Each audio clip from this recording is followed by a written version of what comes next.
એ આ જગ્યા દેખાડે.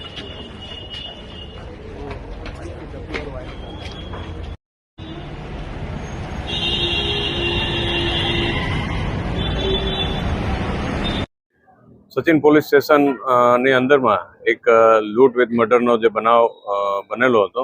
શ્રીનાથજી જ્વેલર્સ જે આપણે સચિન બજારની અંદર આવેલો હતો, એમાં જે 4 આરોપી હતા મુખ્ય, એમાં 3 આરોપીઓને સુરત શહેર પોલીસ દ્વારા ખૂબ ઝડપથી પકડી પાડવામાં આવેલા હતા અને તેઓને ન્યાયિક હિરાસતમાં પણ મોકલી આપવામાં આવ્યા હતા અને એમના ઉપર ન્યાયિક કાર્યવાહી પણ ચાલુ થઈ જવા પામેલ છે. જેમાંથી એક આરોપી પિન્ટુ પાસવાન કરીને નાસ્તો ફરતો હતો.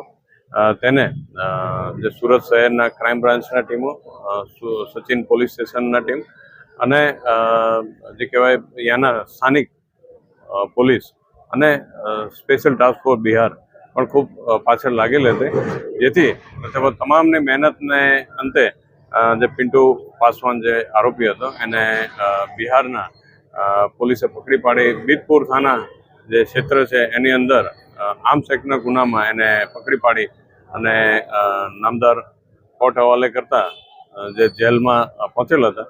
તો જે સચિન પોલીસ સ્ટેશનને માહિતી મળતા તેના વોરંટ આધારે એનો કબજો લેવામાં આવેલો છે અને હાલમાં નામદાર સ્થાનિક કોર્ટ દ્વારા એના લાંબા રિમાન્ડ મંજૂર કરવામાં આવતા આજરોજ જે જગ્યા હતી બનાવ સ્થળ ત્યાં લાવીને આરોપીને રિકન્સ્ટ્રક્શન પંચનામું, જે રીતે બનાવ બન્યો હતો તેનો સંપૂર્ણ સ્થળ ઉપરનું જે રિકન્સ્ટ્રક્શન પંચનામું કરવામાં આવેલ છે અને એના ડિજિટલ એવિડન્સ પણ કલેક્ટ કરવામાં આવેલા છે.